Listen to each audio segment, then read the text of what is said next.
Hi everyone, welcome to study loop.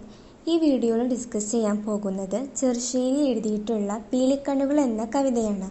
ഈ കവിതയിൽ കൃഷ്ണൻ തൻ്റെ വളർത്തച്ഛനോടും വളർത്തമ്മയോടുമുള്ള സ്നേഹബന്ധത്തെയാണ് പറയുന്നത്. അപ്പോൾ വീഡിയോയിലേക്ക് കിടക്കുന്നതിന് മുന്നേ നിങ്ങൾ ഈ ചാനൽ ആദ്യമായിട്ടാണ് കാണുന്നതെങ്കിൽ വീഡിയോസൊക്കെ ഒന്ന് കണ്ടു നോക്കുക. നിങ്ങൾക്ക് വീഡിയോസൊക്കെ കണ്ടു നോക്കി ഇഷ്ടമായെങ്കിൽ സബ്സ്ക്രൈബ് ചെയ്യുക, ലൈക്ക് ചെയ്യുക. നിങ്ങൾക്ക് യൂസ്ഫുൾ ആണെങ്കിൽ മറ്റുള്ളവരിലേക്ക് ഷെയർ ചെയ്യുക. ഗോകുലനാഥനായി നിന്നൊരു നന്ദനോടാകുലനാകാതെ ചൊന്നാൽ പിന്നെ നമ്മുടെ ദേശത്തു പോവാതിനായിട്ടു ചമ്മി തുടങ്ങണം താതനിപ്പോൾ. യാദവന്മാർക്കെല്ലാം മോദത്തെ നൽകി നിന്നാദരവോട് തഴപ്പിച്ചുടൻ അമ്മയെ കാൺമാനായി ഞാനും വരുന്നതുണ്ടെന്മയിച്ചെന്നതു തേറിനാലും. അമ്പാടിയിലേക്ക് അച്ഛനെ യാത്രയാക്കുമ്പോൾ തൻ്റെ മനസ്സിലെ ദുഃഖം, അതായത് കൃഷ്ണൻ്റെ മനസ്സിലെ ദുഃഖം പ്രകടിപ്പിക്കാതെ കൃഷ്ണ നന്ദഗോപരോട് പറയുന്ന വാക്കുകളാണ് പാഠഭാഗത്തിൻ്റെ തുടക്കം. ഗോകുലനാഥനായിട്ടുള്ള നന്ദഗോപരോട്, നന്ദഗോപർ എന്ന് പറഞ്ഞാൽ കൃഷ്ണൻ്റെ അച്ഛൻ, വളർത്തച്ഛനാണ്. ആകുലനാകാതെ പറയണം. ആകുലനാകാതെ പറഞ്ഞാൽ ദുഃഖിതനല്ലാതെ പറയാണ്. നമ്മുടെ ദേശത്തേക്ക് പോവാനായിട്ട്, അതായത് അമ്പാടിയിലേക്ക് പോകാനായിട്ട് അച്ഛൻ ഇപ്പോൾ തന്നെ തയ്യാറാകണം. താതൻ എന്ന് പറഞ്ഞാൽ അച്ഛൻ എന്നാണ്. അപ്പോൾ അച്ഛൻ ഇപ്പോൾ തന്നെ തയ്യാറാവണം എന്നാണ് പറയുന്നത്. യാദവന്മാർക്കെല്ലാം മോദത്തെ നൽകി നിന്നാദരവോട് തഴപ്പിച്ചുടൻ അമ്മയെ കാൺമാനായി ഞാനും വരുന്നതുണ്ട് ഉന്മയിച്ചെന്നത് തേറിനാലും. അതായത് മോദം എന്ന് പറഞ്ഞിട്ടുണ്ടെങ്കിൽ സന്തോഷം എന്നാണ്. യാദവന്മാർക്കെല്ലാം സന്തോഷം നൽകുവാനായിട്ട് അച്ഛൻ അവിടെ എന്തായാലും ഉണ്ടായിരിക്കണം. അതുകൊണ്ട് തന്നെ അച്ഛൻ ഇപ്പോൾ തന്നെ ഇവിടെ നിന്ന് പോകണം. പിന്നീട് പറയുന്നത് അമ്മയെ കാണാനായിട്ട് ഞാൻ വരുന്നുണ്ട്, പെട്ടെന്ന് തന്നെ ഞാൻ അമ്മയെ കാണാനായിട്ട് അങ്ങോട്ട് വരും, ഇത് അച്ഛൻ വിശ്വസിക്കണമെന്ന് അച്ഛനോട് പറയുകയാണ്.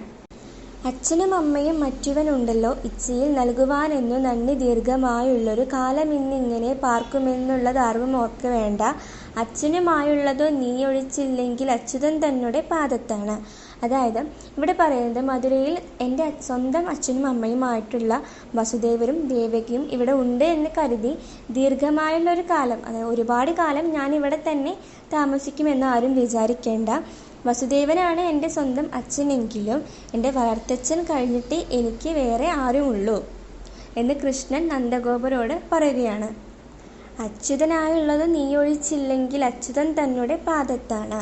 അച്യുതനാണ് സത്യമെന്ന് പറഞ്ഞുകൊണ്ട് കൃഷ്ണൻ നന്ദഗോപരോട് പറയുകയാണ്, വസുദേവൻ എൻ്റെ സ്വന്തം അച്ഛനാണെങ്കിൽ പോലും എൻ്റെ വളർത്തച്ഛൻ കഴിഞ്ഞിട്ട് എനിക്ക് മറ്റു ആരും ഉള്ളതെന്നാണ് പറയുന്നത്.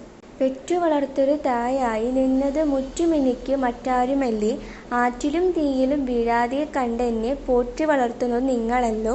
ഇങ്ങനെയുള്ള ഞാൻ എന്നെ മറക്കിലും നിങ്ങളെയൊന്നും മറക്കില്ലേ. എന്നെ പ്രസവിച്ചില്ലെങ്കിലും എൻ്റെ സ്വന്തം അമ്മയെപ്പോലെ നോക്കി വളർത്തിയത് എൻ്റെ വളർത്തമ്മയായിട്ടുള്ള യശോദയമ്മയാണ്. അപ്പോൾ അവരെ കഴിഞ്ഞിട്ടേ എനിക്ക് മറ്റാരുമുള്ളൂ. എൻ്റെ വളർത്തമ്മയാണ് എന്നെ ആറ്റിലും തീയിലും ഒന്നും വീഴാതെ എന്നെ വളർത്തി വലുതാക്കിയത്. ആ നിങ്ങളെ ഞാൻ മറക്കില്ല. ഞാൻ എന്നെ മറന്നാലും നിങ്ങളെ ഒന്നും മറക്കില്ല. നന്ദനോടിങ്ങനെ ചൊന്നിടാൻ തന്നോട് ചങ്ങാതിമാരോട് ചെന്നാൽ പിന്നെ അച്ഛന് ചെങ്ങാതമായിട്ട് നിങ്ങളും ഇച്ഛയിൽ പോകണം അമ്പാടിയിൽ. പാരാതെ പൊന്നങ്ങു വന്നതുമുണ്ടു ഞാൻ നാരായണൻ തൻ്റെ പാദത്താണ്. നിങ്ങളുമായുള്ള ലീലകൾ ചിന്തിച്ചാലെങ്ങനെ ഞാനിങ്ങു നിന്നുകൊള്ളുവേ. കാളിന്തി തീരത്തെ കാനനം തന്നിലെ കായ്കളെ തിന്നല്ലോ ഞാൻ വളർന്നു. എന്നും അതിനുള്ളൊരിച്ഛ പുലമ്പിയുണ്ടെന്നുള്ളിലൊരു തേറിനാലും. ഇങ്ങനെ ചൊന്നു താൻ ചങ്ങാതിമാരുള്ളിൽ പൊങ്ങിനെ വേദന പൊക്കിപ്പിന്നെ. നന്മ കലർന്നുള്ള രത്നവും ചേലയും നന്ദനുമെല്ലാവർക്കും നൽകി നിന്നാൽ. നന്ദനോടിങ്ങനെ ചൊന്നുടൻ തന്നോട് ചങ്ങാതിമാരോട് ചൊന്നാൽ പിന്നെ അച്ഛനു ചെങ്ങാതമായിട്ടു നിങ്ങളും ഇച്ഛയിൽ പോകണം അമ്പാടിയിൽ. പാരാതെ പോന്നങ്ങു വന്നതുമുണ്ട് ഞാൻ നാരായണൻ തൻ്റെ പാദത്താണ്. ഇങ്ങനെ പറഞ്ഞാൽ എന്താ ഇവിടെ പറയുന്നത്, എൻ്റെ അച്ഛനും കൂട്ടായിട്ട് നിങ്ങളും അമ്പാടിയിലേക്ക് പോകണം, താമസിക്കാതെ ഞാനും അങ്ങോട്ട് വരുന്നുണ്ട്, ഇത് നാരായണനാണ് സത്യം. അങ്ങനെ കൂട്ടുകാരോട് കൃഷ്ണൻ സത്യം ചെയ്യുകയാണ്. നിങ്ങളുമായുള്ള ലീലകൾ ചിന്തിച്ചാൽ എങ്ങനെ ഞാനിങ്ങു നിന്നുകൊള്ളൂ. കാളിന്തി തീരത്തെ കാനനം തന്നിലെ കായ്കളെ തിന്നല്ലോ ഞാൻ വളർന്നു. എന്നും അതിനുള്ളൊരിച്ഛ പുലമ്പിയുണ്ടെന്നുള്ളിൽ എന്നതു തേറിനാലും. ഇങ്ങനെ ചൊന്നുതൻ ചങ്ങാതിമാരിനുള്ളിൽ പൊങ്ങിന വേദന പൊക്കിപ്പിനി നന്മ കലർന്നുള്ള രത്നവും ചേലയും നന്ദനുമെല്ലാവർക്കും നൽകി നിന്നാൻ. അതായത് അമ്പാടിയിൽ നിങ്ങളുമായിട്ടുള്ള ലീലകൾ എന്ന് പറഞ്ഞ കളികൾ, നിങ്ങളോടൊപ്പം കുട്ടിക്കാലത്ത് കളിച്ച കളികൾ ഞാൻ ആലോചിക്കുമ്പോൾ എനിക്ക് ഒരുപാട് സന്തോഷം കിട്ടുന്നു. ഈ ഓർമ്മകളെല്ലാം ഉള്ളിൽ വെച്ച് ഞാൻ എങ്ങനെയാണ് ഈ മധുരയിൽ രാജാവായി നിൽക്കുന്നത്. അമ്പാടിയിലെ കാളിന്തി തീരത്തുള്ള കാനനം എന്ന് പറഞ്ഞ കാട്, ആ കാട്ടിലെ കായകൾ കഴിച്ചാണ് ഞാനും നിങ്ങളുമൊക്കെ വളർന്നു വന്നത്. ഇതൊന്നും എനിക്ക് മറന്ന് മധുരയിൽ നിൽക്കാൻ പറ്റില്ല.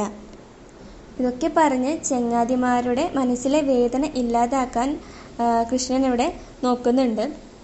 ഇതിനുശേഷം ചങ്ങാതിമാർക്ക് ഒരുപാട് രത്നങ്ങളും വസ്ത്രങ്ങളും അവർക്ക് നൽകിയിട്ട് പറഞ്ഞയക്കാൻ നോക്കുകയാണ്. അമ്മയ്ക്ക് നൽകുവാൻ ചെമ്മുള്ള ചേലകൾ നന്ദന്തൻ കയ്യിലെ നൽകി ചൊന്നൽ നൽചേല നാലുമെന്നതെങ്കിലേ ഇച്ഛയിൽ നൽകേണമെന്നു തന്നെ. എന്നമ്മ തന്നോട് ചൊല്ലണം പിന്നെ നീ എന്നെ മറക്കൊല്ല എന്നിങ്ങനെ പാൽവെണ്ണയുണ്ണാഞ്ഞ് വേദനയുണ്ടെന്നുള്ളിൽ പാരമെന്നിക്കെന്നു ചൊല്ലുക പിന്നെ.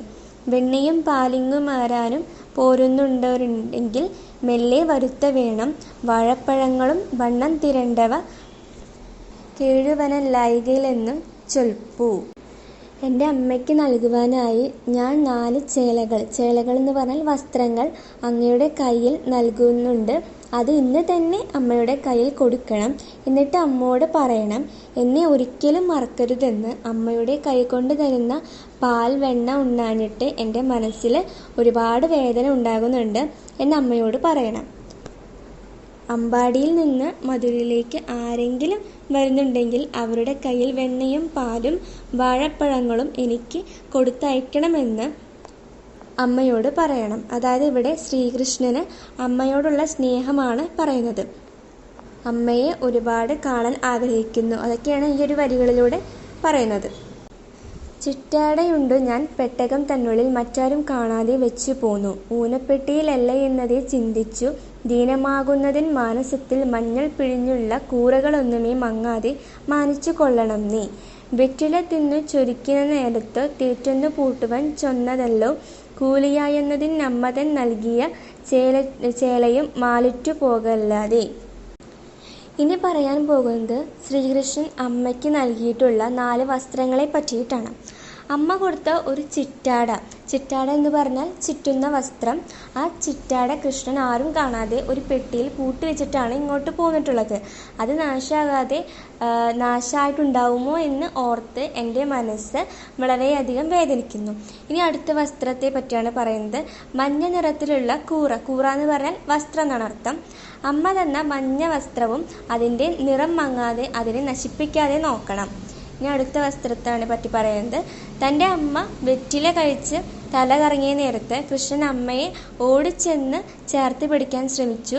ആ സമയം അമ്മ ശ്രീകൃഷ്ണന് കൊടുത്ത ഒരു വസ്ത്രമുണ്ട്. ആ വസ്ത്രവും അതിൻ്റെ ഭംഗിയൊന്നും പോകാതെ അതും സൂക്ഷിക്കണമെന്ന് പറയണം. പിള്ളേരെ നുള്ളി ഞാനിങ്ങു ചൊല്ലിയിട്ടു പീലിക്കൊണ്ടെന്നെ അടിച്ചല്ലമ്മ കേണുകൊണ്ടെന്നു വഴക്കായിപ്പോയി ഞാനന്ന് ഊണിനു വരാതെ നിന്ന നേരം. തെണ്ടമായെന്ന തിന്നു നീ നൽകിയ കണ്ടിക്കാൻ ജല മറക്കൊല്ലാതെ പൊങ്ങിനാരാശ പുലമ്പീനിടുന്നു കിങ്ങിണിയെങ്ങാനും വീഴല്ലാതെ പാവകളൊന്നുമേ പാഴായിപ്പോകാതെ പാലിച്ചു കൊള്ളണം പാരാതെ നീ. ചേണറ്റു നിന്നുള്ളൊരോണവില്ലൊന്നുമേ ഞാണറ്റു പോകല്ലേ ഞാൻ വരുമ്പോൾ. ഒരിക്കൽ കൃഷ്ണൻ കൂട്ടുകാരോടൊത്ത് കളിക്കുമ്പോൾ പിള്ളേരെ നുള്ളി എന്ന് പറഞ്ഞിട്ട് അമ്മ കൃഷ്ണനെ മയിൽപ്പീലി കൊണ്ട് അടിച്ചു. മയിൽപ്പീലി കൊണ്ട് അടിച്ചിട്ട് വേദന ഇല്ലാഞ്ഞിട്ടും കൃഷ്ണൻ തൻ്റെ അമ്മയോട് പിണങ്ങി മാറിയിരുന്നു. അങ്ങനെ പിണങ്ങി മാറിയിട്ട് കഴിക്കാൻ പോലും വരാതെ മാറി നിൽക്കുകയാണ് ഉണ്ടായത്. അപ്പോൾ തൻ്റെ വഴക്ക് മാറ്റാൻ വേണ്ടിയിട്ട് അമ്മ കൃഷ്ണന് കാണിക്കഞ്ചേല കൊടുത്തു. കാണിക്കഞ്ചേല പറഞ്ഞാൽ കടും പച്ച നിറത്തിലുള്ള ഒരു വസ്ത്രം, അത് കൊടുത്തു. അതും സൂക്ഷിക്കാനായിട്ട് പറയുകയാണ്. പിന്നെ കൃഷ്ണന് കുറേ പാവകൾ അവിടെ ഉണ്ട്. ആ പാവകളിൽ ശബ്ദമുണ്ടാക്കുന്ന പാവകളുണ്ട്. അതിൻ്റെ ഒന്നും മുത്തുകളൊന്നും പോവാതെ അതിനെ സൂക്ഷിക്കണമെന്ന് പറയണം. ചേണറ്റു നിന്നുള്ളൊരോണവില്ലെന്നു ഞാണറ്റു പോകലേ ഞാൻ വരും. ചേണറ്റു എന്ന് പറഞ്ഞിട്ടുണ്ടെങ്കിൽ മനോഹരമായിട്ടുള്ള എൻ്റെ ഓണവില്ല് പറഞ്ഞിട്ടുണ്ടെങ്കിൽ ഓണക്കാലത്ത് കളിക്കാനായിട്ടുണ്ടാക്കിയ കളിപ്പാട്ടം. അതിൻ്റെ ഞാണുകൾ പൊട്ടാതെ അതിനെയും കാത്തു സൂക്ഷിക്കണമെന്ന് കൃഷ്ണൻ നന്ദഗോപരോട് പറഞ്ഞേൽപ്പിക്കുകയാണ്. ഇത്രയുള്ള ഈ ഒരു കവിത ശ്രീകൃഷ്ണൻ തൻ്റെ വാർത്തച്ഛനോടും വാർത്തമ്മയോടും കാണിക്കുന്ന സ്നേഹത്തെയാണ് ഈ ഒരു കവിതയിൽ പറയുന്നത്. നിങ്ങൾക്ക് ഈ വീഡിയോ ഇഷ്ടമായെങ്കിൽ സബ്സ്ക്രൈബ് ചെയ്യുക, വീഡിയോ ലൈക്ക് ചെയ്യുക, മറ്റുള്ളവരിലേക്ക് ഷെയർ ചെയ്യുക, നിങ്ങളുടെ അഭിപ്രായങ്ങളൊക്കെ കമൻറ്റ് ചെയ്യുക. Okay, thank you.